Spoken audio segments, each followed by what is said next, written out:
Cámara. Sin más dilación, le doy la palabra por el Grupo Parlamentario Mixto a la señora Caballero. Gracias. Buenas tardes, señor Serena. Usted ha sido citado a esta comisión porque fue el secretario de la Mesa de Contratación de las obras de desdoblamiento de los túneles de Belate en Navarra, cuya adjudicación a la UTE Acciona OSES Servinavar fue muy cuestionada, y hoy la sospecha de que efectivamente pudiera estar viciada y pueda ser parte de una trama corrupta es más generalizada que antes. Por eso le formularé distintas cuestiones a su participación en dicha mesa, a sus votos particulares ante las decisiones de la mesa, y le brindaremos la oportunidad de que pueda hoy expresarse, porque usted pues ya creo que quiso expresarse en más de una ocasión y no tuvo esa opción. Por otro lado, le acabo de conocer y saludar. Me ha dicho que es su cumpleaños y espero que sirva de, por lo menos, tenga el regalo de poder hablar en esta comisión. La primera cuestión es que usted es funcionario del Gobierno de Navarra, técnico de Administración Pública de alta cualificación jurídica. ¿Cuántos tiempos lleva usted en la Administración foral y en qué puestos más? 29 años, y de ellos prácticamente todos en el mismo departamento de cohesión, ahora llamado cohesión territorial. Antes obras públicas, fomento, en fin. 28 años hay en ese departamento y uno últimamente en el de desarrollo rural y medio ambiente. Y ahora he vuelto al de cohesión territorial. Cuando estuvo en esta mesa, ¿de quién dependía usted jerárquicamente? ¿Quién es su jefe? La sección de régimen jurídico está incardinada en la Secretaría General Técnica y cuelga de una sección. O sea, mi jefe inmediato era un jefe de sección, el secretario general técnico, y depende directamente del consejero. O sea, que ustedes no son dependientes jerárquicamente de la Dirección de Obras de Cohesión Territorial. Supongo que usted en esta larga trayectoria habrá formado parte de numerosas mesas de contratación, siempre de obra pública o de otras cuestiones también. Todo relacionado con obra pública, o sea, también los contratos de servicios para la redacción de estudios o proyectos también se llevan en esa sección. ¿Y es habitual llegar a las propuestas de adjudicaciones en las licitaciones con votos particulares y reparos como ha ocurrido en esta, o esto es algo extraordinario? A ver, es inusual. Alguna vez se ha hecho algún voto particular, pero con las características de estas no. O sea, el voto particular... ¿Más alto o más cerca? Más cerca. A ver, creo que se dijo en el Parlamento de Navarra que efectivamente era algo habitual. Eso no es cierto. O sea, yo habré hecho 10 votos particulares en 28 años o 29, porque en desarrollo rural y medio ambiente también llevaba contratos. Y el más parecido a el que más dificultades hubo, más, llamémosle, discrepancias, fue uno en unos contratos de conservación de carreteras, que eran 6 licitaciones, 2 llevaba un compañero, 2 llevaba una compañera y otros 2 llevaba yo. Se hicieron los votos particulares, pero eran por prácticas colusorias, es decir, era una mala práctica que procedía de las empresas. Vale. Y aquí el motivo del voto fue pues, de una mala gestión de la licitación, la mesa. ¿A usted quién le comunica que va a formar parte de esta mesa de contratación? ¿Le avisa el director de Cohesión Territorial? ¿Le avisa el presidente de la mesa? ¿O cómo se comunican estas cosas? Hay una resolución que aprueba el expediente y en esa resolución se designan los miembros de la mesa. ¿Y no se les avisa antes? Cada servicio, en este caso, pues era el jefe de la sección de régimen jurídico, es el que dice, pues en este contrato vas tú de titular, va otro compañero de suplente, nos vamos rotando y él es el que nos elige. ¿Le tocó también estar en la adjudicación del proyecto de esta obra o eso no le tocó? A ver, en lo que es el desdoblamiento de la N121 se hizo el contrato, yo participé, se hizo por lotes, los proyectos fue un contrato de lotes de 5 tramos. Luego yo he llevado las obras, el contrato de las obras del tramo 1, 2 y el cuarto. El tercero, tras un año con las ofertas abiertas, se renunció la administración cuando yo ya no estaba en el departamento y creo que se volverá a licitar, supongo. Y luego llevé el de las obras del túnel, aunque no llevé el proyecto del túnel. Y luego también llevé la dirección, la dirección facultativa del túnel, también la llevé yo. Vale. Esta obra, hemos sabido, sí, se licitó por 78.600.000. La baja que podía admitir era un 20%, ¿no? A ver, la baja se supone que hay un estudio del proyecto, del tipo de unidades de obra. Se supone por ley que el precio de licitación es un precio de mercado. Pero es verdad que a veces los proyectos llevan ya un tiempo y se pueden actualizar o no, pero bueno, en función de eso, la unidad gestora es la que dice que baja se considera que puede ser anormal. Unas veces es el 20, otras el 15, otras, en fin, en este caso creo que era el 20. Era el 20, vale. Eso lo fija la unidad gestora. Y eso lo fija... Es decir, el servicio de nuevas infraestructuras, en este caso. Vamos, pero también de ese servicio estaban 2 personas, miembros de la mesa, ¿no? A ver, el director de ese servicio era el presidente de la mesa. Vale. Luego había, creo que 2 vocales, eran también, pero dependían jerárquicamente de él, eran jefes de sección o de negociación, no recuerdo. Y luego estaban los 2 directores del servicio de conservación y el servicio de proyectos. Todos ellos dependientes jerárquicamente del director de servicios de infraestructuras. No, del director general. Del director general, vale. Vale. En este caso, órgano de contratación, sí. Vale. O sea, usted conocía a los miembros de la mesa porque eran los habituales, perfectamente compañeros, vale. Entiendo que cuando se constituye la mesa, pues se reparten el trabajo, se abren las ofertas, ¿no? Y se dice, bueno, pues ahora ellos, los técnicos, analizan las ofertas. ¿O cómo funciona? La ley permite que se asignen funciones por parte del director. Lo normal es que la labor, llamémosle jurídica, la hagamos el interventor más. En este caso estaba también un representante de la Junta de Contratación que inicialmente, la verdad es que no sé, creo que era de un sindicato.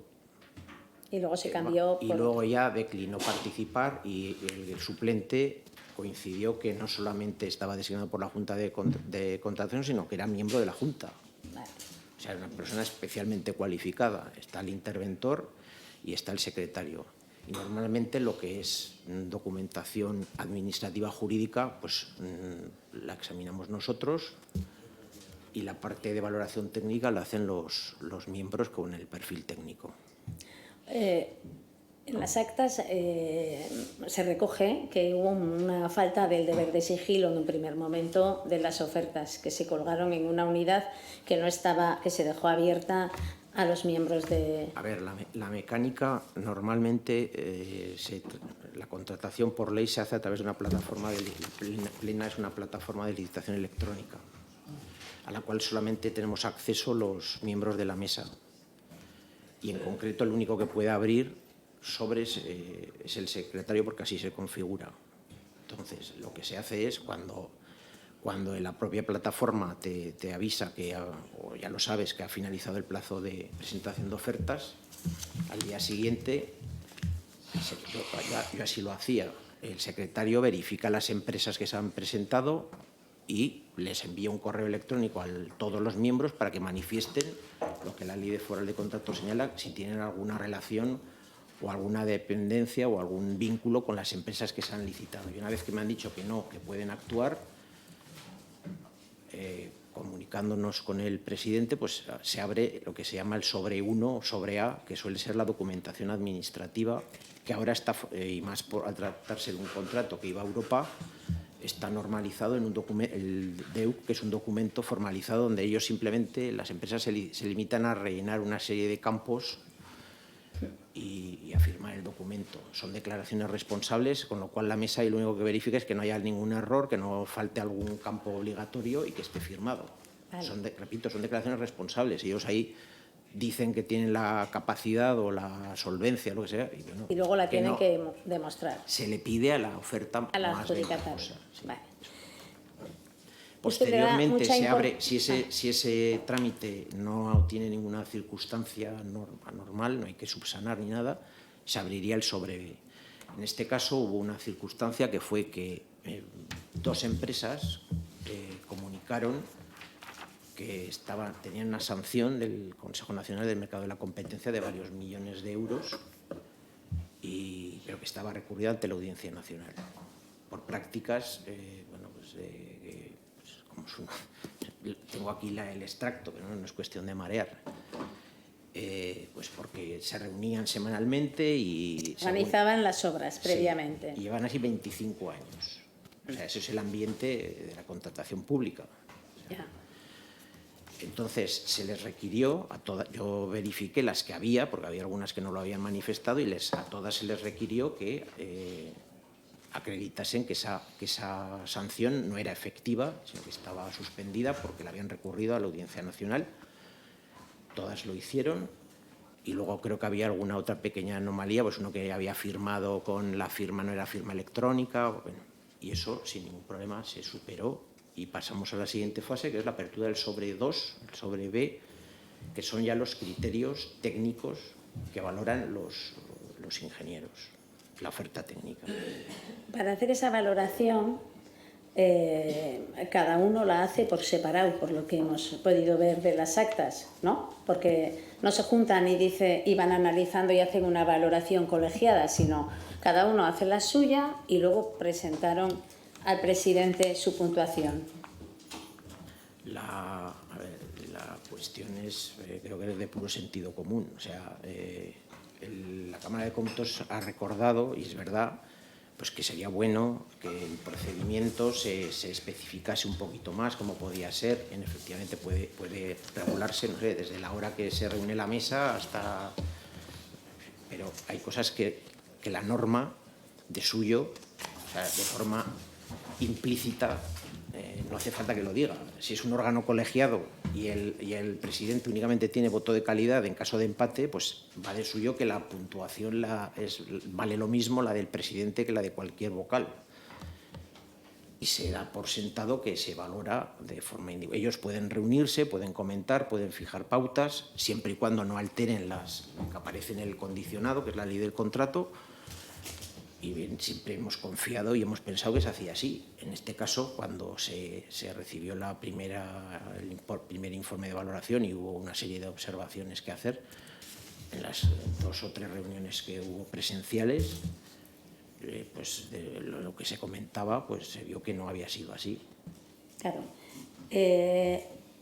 Bueno, eso está acreditado en... Está acreditado en los votos particulares que ustedes emitieron y en las actas. Los votos particulares obviamente dicen lo que dicen, pero eso fue reconocido y está firmado por todos los 5 vocales. Sí. Y además es que hay correos electrónicos, porque como llegó un momento que no nos reuníamos, pues se producía ahí un entrecruzamiento de correos y tal, y hay correos donde un vocal dice, ya le he mandado al presidente tal y cual. O sea, sí, al final lo que hemos visto y lo que quisiera que lo dijese aquí para que quede con claridad es que las puntuaciones, porque a la mañana ha habido casi, yo creo que el consejero ha querido poner en duda algo que yo creo que es de otra manera. Son los miembros de la mesa los que le mandan al presidente sus puntuaciones y él, una vez que las conoce, elabora el informe con la suya, que la suya casualmente da la vuelta a la puntuación de los otros 4.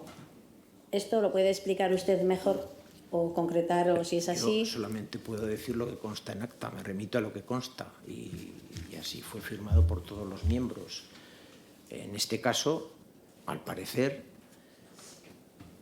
de forma sorpresiva para nosotros, pues los vocales enviaban al presidente sus valoraciones y él con conocimiento hizo la suya. Si eso fue determinante o no, yo lo ignoro. Y que la votación del presidente volteó eso lo han dicho y eso es cuestión de comprobarlo aritméticamente. Esto, precisamente, la mesa es un órgano independiente, es un órgano colegiado. En este caso se intentó que fuese más colegiado porque se amplió de 5 a 8 miembros, pero en realidad podía haber estado solo el presidente, ¿no?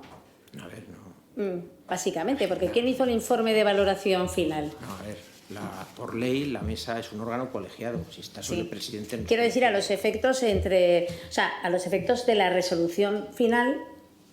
Lo normal es que sean 5 miembros. Sí. Si el contrato es de más de 10 millones, se incorpora un representante de la Junta de Contratación. Aquí el órgano de contratación, el director general, él decía que era por transparencia, incorporaba en algunos contratos los directores de los servicios de conservación y en este caso de proyectos, cosa que lo único que hacía, la transparencia depende de la actuación de cada uno, no del número que haya. Claro. Puede haber 50 y ser opacos, y podemos estar 3 y ser translúcidos. O sea, no los incorporaba y lo único que hacía muchas veces era entorpecer porque complica más las cosas son como son. O sea, el director del servicio de proyectos, pues muchas veces en las obras o el de conservación, pues una obra nueva, no, y viceversa. Pero bueno, formaban parte y valoraban, como cualquier otro miembro. Y valoraron por correo Sí, y le dieron su valoración al presidente y valoraron más a la empresa que no ha sido adjudicataria. En los cuadros donde aparecen las puntuaciones. Yo no me he dedicado a... Bien, pero según los 4 anteriores, el volteo del presidente es que si no llega a votar él... A ver, cuando en las... creo que fueron 2 sesiones presenciales, se explicó, porque no había forma de ponernos de acuerdo ahí. A ver, básicamente, los 3 discrepantes considerábamos que el informe de valoración era descriptivo. Eso se ha dicho que es una cuestión técnica, es de técnica jurídica. Una cosa es la discrecionalidad técnica que tienen los miembros para valorar, para determinar un concepto jurídico indeterminado, como es la oferta que en su conjunto sea más ventajosa, que es un supuesto que hay que determinar a través del ejercicio de una potestad discrecional, como es la discrecionalidad técnica, lo cual está sujeto también a una serie de normas, entre ellas que son jurídicas, y eso es lo que nosotros veíamos. O sea, yo no discutía si la mejor oferta era una u otra. Yo jamás lo he puesto en duda porque no tengo capacidad ni conocimiento técnico. Pero lo que sí que preguntábamos era por qué se valoraba más. O sea, es que eso está en las actas y alguien tiene interés. Pero yo me acuerdo que, por ejemplo, se describía pues que una empresa iniciaba la excavación por la boca norte y el boca sur y se producía en la semana no sé cuántos, o 15 días antes. Y decíamos, ¿y eso es importante o no es importante? Has descrito una situación, o que una ofertaba un láser que guiaba no sé qué, que estaba patentado. Bueno, ¿y eso es bueno, es malo? Que una trabajaba 3 turnos, sábados, domingos, bueno, cuando el contrato de obra es un contrato de resultado. O sea, a mí lo que le vincula a la empresa es que tiene que ejecutar la obra en 45 meses. Si trabaja, igual la producción o el rendimiento de una empresa es superior a otra, por mucho que trabaje una, por ejemplo, sábados y domingos, o sábados a la tarde y domingos descansada. Bueno, bien, describir eso sin mayor razón, pues... Ustedes lo que decían básicamente es que no pueden, si no hay un criterio objetivo que los demás se puedan entender, para decir, mira, es que este aquí por esto le corresponderían 2 y este es mejor por tal y por cual y por eso le hemos puesto... Pero nosotros pedíamos mínimamente, además se les dijo, se pusieron ejemplos de andar por casa, se dijo que no tenía que ser exhaustivo, que entre ellos que pusiesen de manifiesto cuál era el elemento, el aspecto constructivo más relevante, y que eso, pues dijeron, pues esto lo oferta una así y le doy tanto por esto y por... O sea, es la razón de las puntuaciones, mínimamente. Y como en el contexto en el que nos encontrábamos se sabía, había un rumor que reconocen en acta 5 de los 8, de que se le iba a llevar una empresa determinada, por ese motivo yo insistía que esa empresa tenía derecho a que se motivase para que nadie pensase que eso era una arbitrariedad. Y es que no se ponían de acuerdo ni en cuál era el aspecto. Uno decía que era la excavación del túnel, lo cual tenía lógica, pero otro decía que era la reposición de los servicios. Bueno, ese rumor que usted ha hecho mención era anterior al proceso, casi, ¿no? Dice que 5 personas de la mesa había rumores de que sabían que iba a ir. Sí, bueno, bien, pero rumores puede haber. Sí, puede haber, pero los rumores eran hacia qué empresa. Los rumores que había eran que se le iba a llevar una oferta en concreto y resultó que era la que es la que se mejor lo ha llevado. valorada, y por ese motivo insistíamos en que se tenía que justificar la puntuación, porque era un derecho de esa empresa, para que nadie sospechase. Y de las otras, si no se lo llevan también, efectivamente, ¿no? Para saber por qué no te están puntuando de los ciudadanos también, claro. ¿Cuántas versiones hubo del informe de valoración? Creo que son 4. ¿Y siempre las hizo el mismo? Hay 4 versiones. El 30 de mayo del 23, 7 de junio 23, 12 de junio 23, 28 de agosto, que es el definitivo del 23. Posteriormente, cuando la mesa ya había finalizado, nos llegó uno en un correo electrónico del presidente de la mesa el 21 de diciembre del 23, que yo ni abrí ni consideré, porque la mesa ya había finalizado su trabajo y había hecho una oferta, una propuesta. O sea, que hubo un último informe. Sí. Vale. Todos los informes eran hechos, o sea, que decir, lo que era la elaboración, aunque luego lo suscribieran los 5 de la parte técnica, los elaboraba el presidente Polo Soriano. Creo que sí, pero en algún correo creo al menos que el último, decían que habían participado todos, y en el último no lo sé. Pero el de agosto es un documento todos. Suyo. Lo firman todos. Lo firman todos, pero el documento sale de su ordenador. Pues no lo sé. Vale. Sí, nos llegaría de su ordenador. No recuerdo. No he visto yo eso. ¿Usted intentó elevar esa cuestión fuera de la mesa? ¿Cómo? O sea, quiere decir que usted, cuando ve todos estos problemas y dice, oye, a ver, que no hay manera de que sea objetivo, o sea, usted esto se queda en el órgano independiente, todas sus quejas iniciales, ¿no? O se las cuenta al director general, al final al órgano de contratación. Digo, fuera de lo que es un voto particular. A ver, no sé si usted conoce el edificio. El edificio es estamos todos en un edificio de 6 plantas. Sí. Una plaza es muy reducido y efectivamente estamos ahí. Nos vemos. Yo tomo café con mis jefes y mis compañeros y obviamente se comentaba pues cómo va la licitación, y había comentarios. Y luego sé que el presidente de la mesa pues comunicaba con sus superiores. Vale. Y sé que fueron y pidieron explicaciones, hubo tal, y mis jefes siempre decían es un órgano colegiado, independiente, técnico, y no se le puede... ¿Usted cree que el consejero también estaba al tanto? Sí, claro. De las incidencias que había. Es que se retrasó meses y meses. Se quería adjudicar antes de San Fermín y creo que se adjudicó al día siguiente de Navidad. O sea, sí, el día 26. Es que desde el 28 de agosto, que se supone que es el último informe de valoración que han firmado, por cierto, sí también quería que nos explicase usted, porque el consejero ha querido decir que como lleva las 8 firmas el acta, pues que estaban todos de acuerdo en la propuesta de adjudicación. ¿Es cierto eso? A ver, las actas las firman todos los que participan. O sea, el acta recoge en teoría una reunión que puede ser presencial, en este caso eran pues telemáticas, llamémosle así, y todos los participantes firman si están conformes con el contenido del acta. Y en la parte que discrepan es el voto particular, que lo firma cada uno. En este caso, los 3 que firmábamos pues compartíamos, pero cada uno lo expresaba hizo el suyo propio. Hay otra evidentemente el acta la firmamos todos. Pero eso no significa que sea unánime ni muchísimo menos. La parte de valoración técnica yo no la puedo firmar porque no he participado. Por eso el informe, que es un anexo, lo firman los técnicos. Pero a usted no le sorprende que los 3 juristas, que al final, bueno, pues uno puede saber mucho de túneles, pero de lo que es el procedimiento y la posibilidad de saltarse el ordenamiento jurídico, pues entiendo que ustedes estarán más cualificados.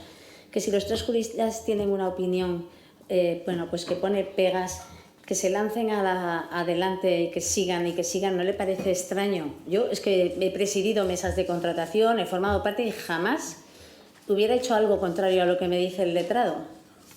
Yo eso ignoro el motivo. O sea, yo lo que puedo decir cuál es la función del secretario y del interventor. ¿Pero esto le ha pasado a usted en más mesas, que los juristas vayan por una vía y los técnicos se empeñen en otra? Ya le he dicho que votos particulares se han hecho, se cuentan con los dedos de las manos. O sea, no... O sea, que no es ni muchísimo menos habitual. Vale. Que es lo normal. También hay otra cuestión que quisiera que nos aclarase, porque me parece grave que una vez que se acaba la mesa, el órgano de contratación ha pedido un informe al Ministerio y lo ha metido en el expediente. Y eso es algo que, aunque hoy decía el consejero que lo ha pedido Acciona, lo pidió el director general porque así lo reconoció en una comisión. Quiero que nos cuente un poco esta historia de qué pasó con ese certificado de solvencia y por qué primero los técnicos intentaron salvar una solvencia que la empresa no había certificado y por qué al final fue el órgano el que ya se empeñó en salvarla él solo. A ver, las intenciones del órgano lo ignoro. Yo me he dirigido una vez al Parlamento de Navarra porque en una comparecencia que hubo el 8 de marzo pues se dijeron algo muy triste, porque yo entiendo que el Parlamento, o el Senado supongo, pues lo que hace es controlar la acción de gobierno y piensas que hay una seriedad y un rigor y cuando comparecieron pues empezaron a decirse como que teníamos afán de protagonismo, que el secretario parece que quiere ser un parlamentario, o sea, una serie de faltas de respeto que llega un momento que en fin, posiblemente hoy no lo hubiese hecho con esos términos, pero no, luego yo estaba bastante molesto con lo que se estaba diciendo porque me parecía una falta de respeto a nuestro trabajo. Yo voy a leerlo porque así no me voy a... O sea, a ver... ¿Es su documento, dice? No, lo que yo quiero... No, hombre, ese documento son 10 páginas, no. Lo que yo quiero decir es simplemente que la labor del jurídico, el interventor lo que hace es verificar la legalidad presupuestaria y contable. Y el letrado, el secretario, no es hacer las actas las podría hacer un escribano o una grabadora. Es asesorar jurídicamente. Entonces, en lo que es nuestra labor, yo creo que es para verificar que el procedimiento se sigue. El procedimiento lo que busca es garantizar el acierto de la decisión. El derecho... Sí, nos enseñan la filosofía del derecho, que es la consecución de la justicia y el derecho dúctil y la interpretación alternativa. Pero en el fondo el derecho no tiene color político, es aplicar una norma, sí. Es un instrumento técnico y eso es lo que hacemos nosotros. Hay una competencia, a ver que el órgano que la ejerce es el competente. Y si hay un procedimiento, hay unos trámites, hay unos plazos, pues que se cumplen. Eso es lo que nuestra labor. Entonces, en la medida que esa labor no se ha respetado, pues hay unas infracciones, unas ilegalidades que pueden ser nulidades o anulabilidades. Eso ya es una cuestión que exige un juicio de si esa invalidez determina la nulidad o no, y eso lo tiene que hacer un juez. Ese es el problema que hay aquí. Que en la medida que el acceso a la función jurisdiccional solo lo pueden hacer las empresas o la propia administración, no hay acción pública como en urbanismo o en medio ambiente, pues si las empresas no quieren y la administración tampoco, pues jamás un juez va a poder determinar si las invalidez o las ilegalidades que nosotros apreciamos eran determinantes de nulidad o no, y declararla formalmente y que deje de producir efectos jurídicos la adjudicación. ¿Usted cree que la adjudicación debiera haberse declarado nula? A ver, yo no soy juez. No, pero le digo desde su... Yo hice las observaciones que consideré que había que hacer.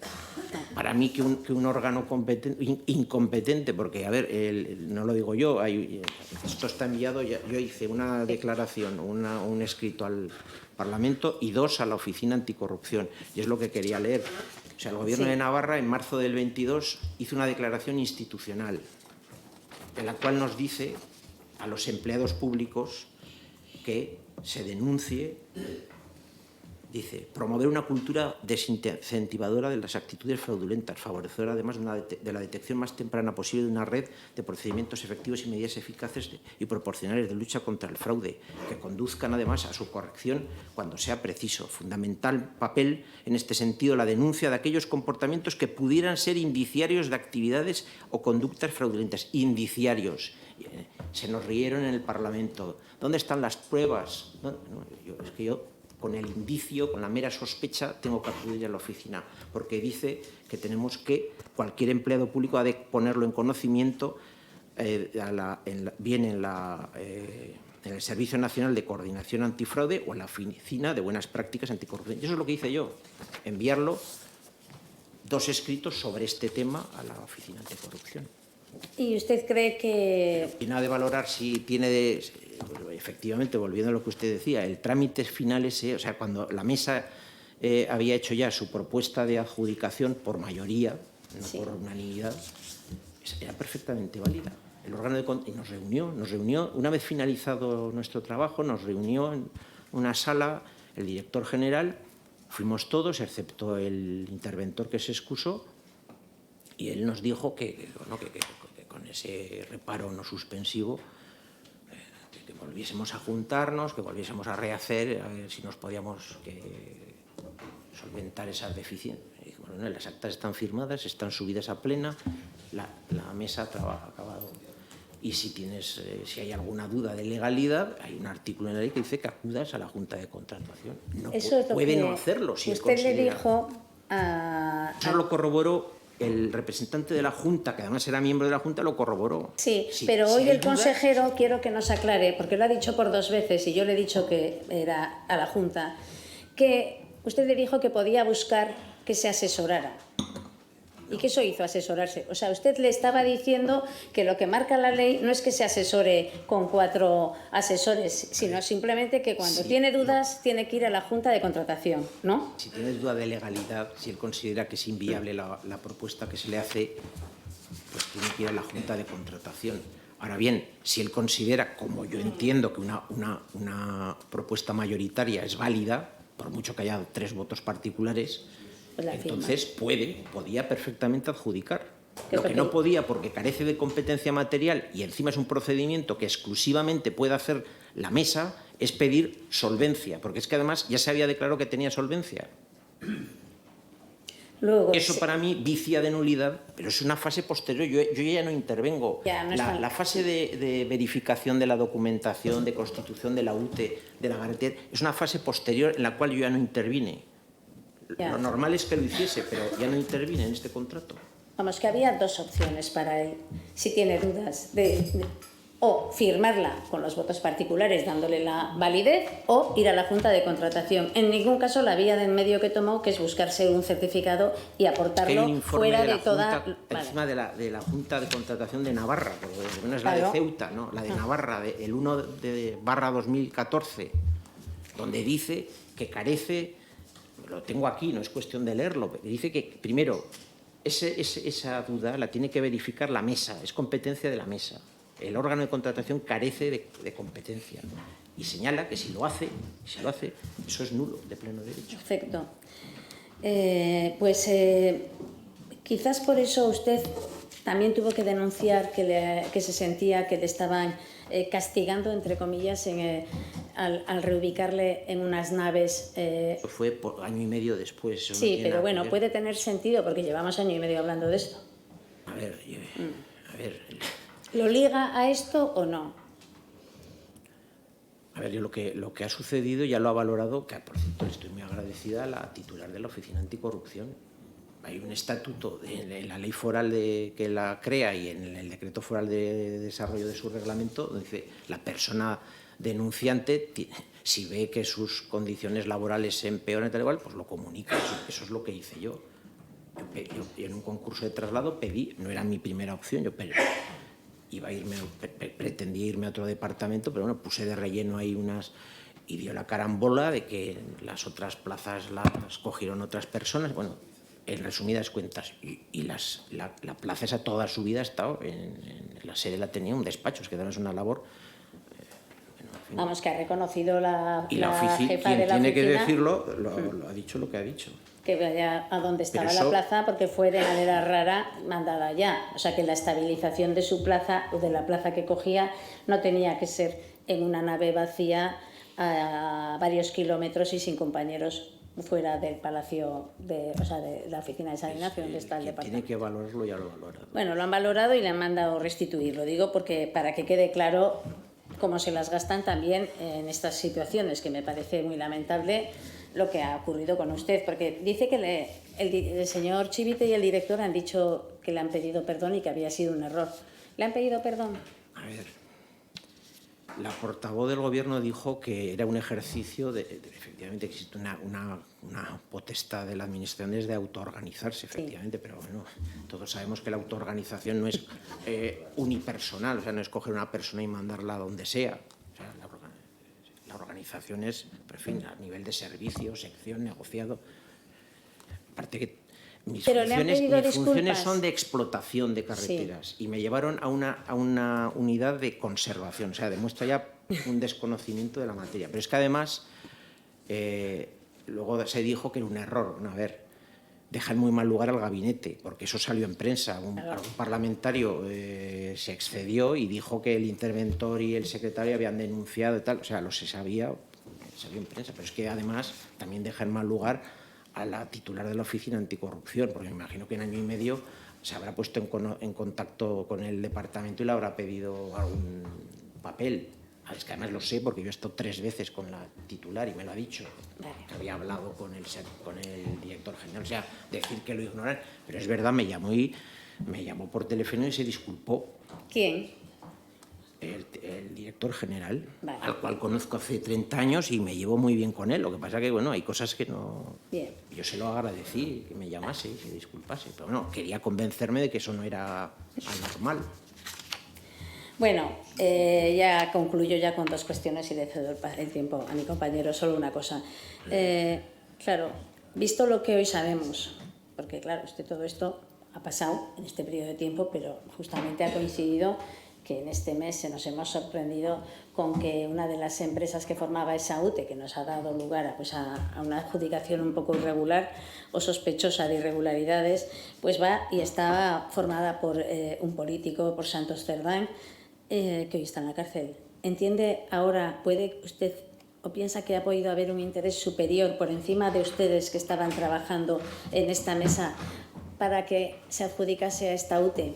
Lo ignoro vale. Por completo. Yo desconocía, a ver, que venga una empresa grande con una empresa local es relativamente frecuente. Es más, el tramo 1 lo ejecutó Acciona con excavaciones Ferminosés. O sea, claro. Es relativamente frecuente que en obras grandes vengan, y además es una cuestión que tiene su lógica, porque la ejecución de una obra pública muchas veces es una labor también de gestión, y es bueno que haya una empresa. Ahora, evidentemente... Pero esta empresa no tenía trabajadores, ¿no les chocó?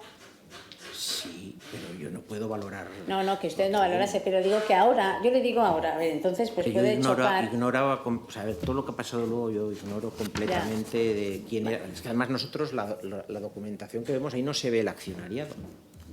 Son declaraciones responsables, sí. Además. Muy bien.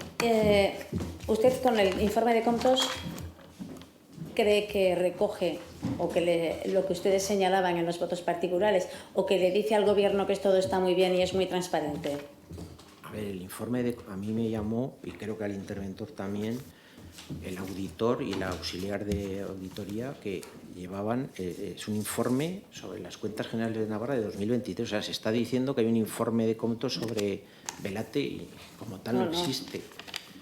El año, o sea, cuando se hizo el primer túnel, Comptos en 1994 hizo un informe sobre la adjudicación de Velate y dice cosas muy parecidas a lo que ahora dicen. O sea, que había que mejorar los pliegos, etc. Y luego hizo otro, en el 97-98, sobre la ejecución de la obra. Entonces se está diciendo que Comptos ha hecho una auditoría, y no es cierto. En el informe de cuentas generales del año 2023 hay un apéndice y un subapartado dedicado al túnel de Velate. Pero lo dice bien claro que es la licitación. Entonces, cuando se dice que no hay ninguna responsabilidad contable, pues va de suyo, porque todavía no ha habido un gasto, no se ha dispuesto el gasto. Vale. Es no decir nada. Y cuando se dice que esta adjudicación es la más transparente de las adjudicaciones del Gobierno, ¿usted cómo le suena? O sea, mi opinión personal no tiene ninguna relevancia. O sea, yo me remito a los hechos. Las actas se publicaron cuando saltó la polémica. Los correos electrónicos que nos pidió el Parlamento no se enviaron. Y hubo ahí unos rifirrafes, porque a mí el gabinete y el propio director general, cuando nos los pidieron, pues dije, bueno, como no ha habido reuniones de la mesa, pues había un montón de correos y se enviaban los que aparecíamos los miembros de la mesa, o sea, no los que yo pueda tener con alguno en particular, que también los hay.